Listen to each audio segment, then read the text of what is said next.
What's going on, guys? It's fight season MMA, and today I want to make a video talking about the changes in the UFC and is it really for better or worse. As we all know, Israel Adesanya dropped out of the pound-for-pound rankings for the first time since 2019. As we all know, that other fighters like Islam Makhachev are taking over the UFC, Ilia Topuria are taking over the UFC. A lot of fighters that we've known are retired in the last couple of months and years. Jorge Masvidal retired at UFC 287. We had Robbie Lawler retire last year. We've had a lot of different fighters retire, and guess what? A lot of different fighters are coming into the UFC organization to make massive fighters. So I just want to talk about today the difference between these two. Is it better now with these fighters? Is it better originally? And how is it going to play out with the new generation of individuals inside the UFC? If you guys enjoy the content, please leave a like, comment, and subscribe. That is the best way to help the channel grow. And while you're down there, please turn on the post notifications just so you guys are always notified when UFC content drops. But with no further ado, let's jump right into the video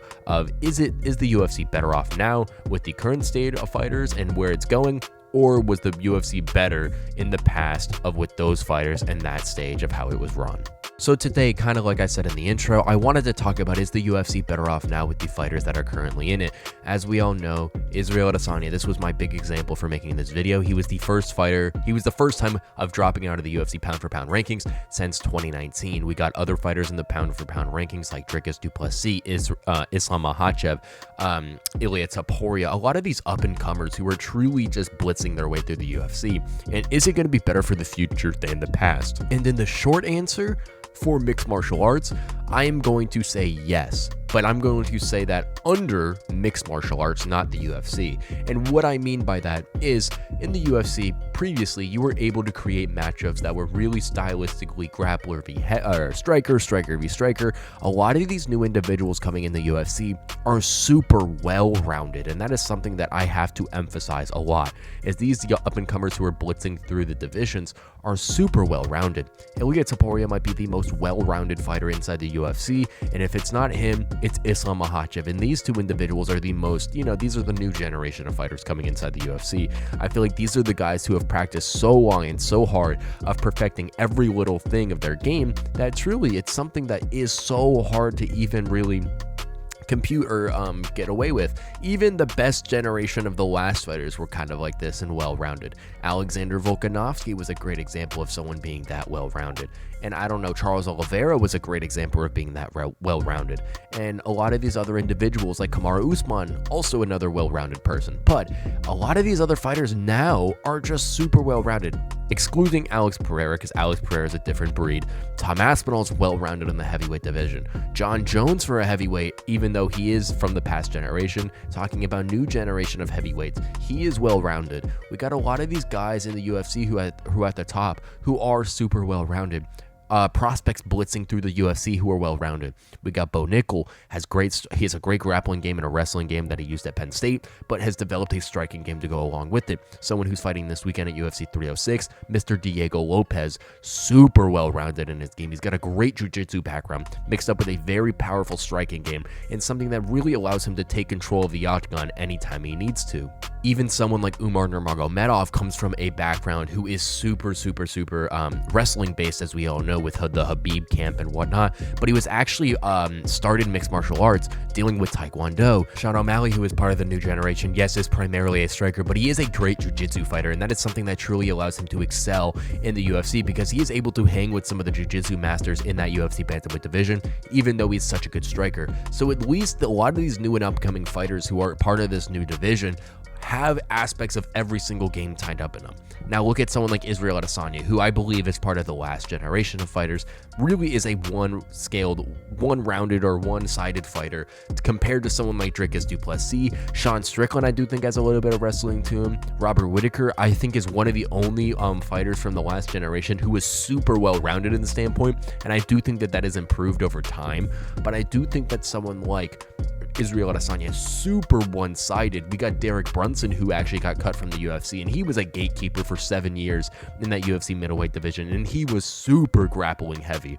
We got Gilbert Burns, who, yes, was a good striker, but he just got beat by Sean Brady, who looked incredible on the feet, and he's an amazing grappler, but he's been developing striking capabilities and stuff like that. And Gilbert Burns, as we all know, is one of the best jiu-jitsu fighters inside the UFC, and guess what? He just got beat by someone like Sean Brady. We go to other different fighters inside the UFC, and truly, a lot of these other fighters who are super one-sided and who were good in the past and now who have fallen in the rankings for some of these new individuals, I think is only better for the UFC in the future. Now, that is coming to say that some of these fighters who are new don't want to fight the other people for the sport, and we are missing some of that kind of old, just take it whenever. We got Alex Pereira, who is kind of the last person in that standpoint, who will fight anyone at any time and anywhere. Robert Whittaker, same thing from that older standpoint, will do that. A lot of these other fighters now will pick and choose their opponents to kind of get to gauge the easiest way up into the UFC championship material in the pound for pound rankings. Ilya Topuria said that he wouldn't fight any single person inside the featherweight division once he won the belt. So there's a lot of different fighters coming in the UFC who have different opinions and different ways to look at things compared to the older generation who used to fight all the time. They used to defend their belt a lot, like the Israel Adesanya and Alexander Volkanovski days. They would defend their titles at least 3 times a year minimum, and that is something insane to say considering that they would fight on sometimes 2 months notice to save a card. And you got people like Alex Pereira nowadays, who, yes, is part of the quote-unquote new generation because he hasn't been signed to the UFC that long, but he's also 37 years old. Truly, I think a lot of these newer fighters inside the UFC are really dependent on their career for the future, and I think that is super important for them to sustain themselves within the UFC organization, because they are all getting smarter and they're all understanding that you cannot put your body through wear and tear like that. Alexander Volkanovski, for example, losing to Islam the first time, shouldn't have come back that quick against Yair Rodriguez. Now, Yair, not a great opponent in my opinion for Volk, blitzed through Yair, thought he could take a fight on Volkanovski on 2 weeks notice because he had that amazing performance against Yair, got knocked out by Islam, and then he said, why don't I take a fight up with one of the best up-and-coming phenoms in the UFC, in Ilya Topuria, who is now the champ, knocking Volkanovski out in 2 rounds. So I do think that the more well-rounded nature of the UFC nowadays is going to condone to some really good fights up inside the UFC. We look at Dustin Poirier, who has really improved his ground game, his wrestling defense, and a lot of other things like that, condone to one of the best fights of the year in him and Islam Makhachev headlining UFC 302. And that was a fight that we thought was going to be a landslide of a fight, but Dustin Poirier over time has made those changes to really tune up his game to be that well-rounded, going up against someone like Islam Makhachev, who is one of the best fighters in every regard inside the UFC organization. Truly, I believe that a lot of different fighters in the UFC are going to be this well-rounded, and that's the way that you're going to win titles. Tom Aspinall through the heavyweight division is blitzing through up-and-coming heavyweight competition because he is that well-rounded, because he does punch at like the speed of a welterweight, of how he does have amazing grappling, and of how he is that massive. There's a lot of different factors that go into winning inside the UFC, and I truly think that the UFC for the future, if fighters are able to do this correctly and they're able to train themselves ultimately in being a well-rounded mixed martial arts, is gonna make the sport better for the future. Now, the sport will be worse for the future if these fighters who are well-rounded and who are like this don't fight inside the UFC octagon often. I know that we're all trying to get these fights to occur more often. Ilya Topuria's fight twice this year, but one of those fights was in February, and another one of those fights will be in October. We got Dricus du Plessis, who fought twice this year. One of his fights was in January. Another fight of his was in August. We are just not getting the type of turnaround from these other UFC champions as previously. Now, Sean O'Malley, for an opinion, the only reason he did turn around so quick was to headline the Sphere, which I am super excited to see him this weekend. But ultimately, a lot of these new and upcoming fighters are going to be there in the UFC to allow the organization to prosper for years to come. There's going to definitely be some growing pains coming around with all these different individuals and fighters trying to bank for their own standpoint in the UFC organization. We got some cracks in the new fighters, like Diego Lopez will take a fight anytime and anywhere. Robert Whittaker still kicking with the new generation, taking any fight at any time and anywhere. And a lot of that is going to have to transfer throughout the entire organization for the fans to really be able to enjoy these fighters, because they may be better than ever before. The talent nowadays, I feel like, as a well-rounded mixed martial artist, is better than it previously has been. But for specialists, someone like Anderson Silva, who is an amazing striker, Georges St. Pierre, who is the greatest grappler, and he was super well-rounded. Now, Mighty Mouse might be the the most well-rounded fighter of all time. But if we look at the average fighter in the UFC, the average fighter now is going to be more well-rounded. And as more help and more training and more data comes out in the future, fighters are only going to become more well-rounded for the future. And that, in my opinion, is only going to conduce to better fights down the road.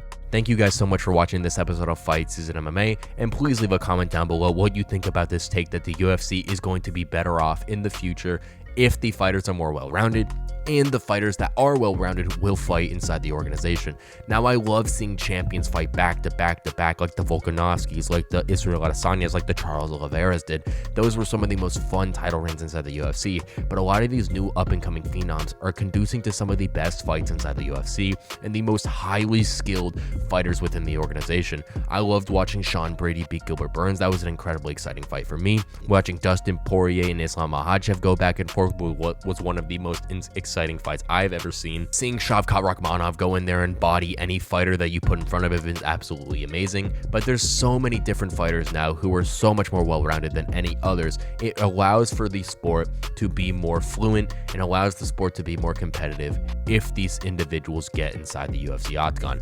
Thank you guys so much for watching this episode of Fight Season MMA, and please leave a like, comment, and subscribe if you enjoy the videos coming out daily, and I will see you guys very soon with more UFC content and news.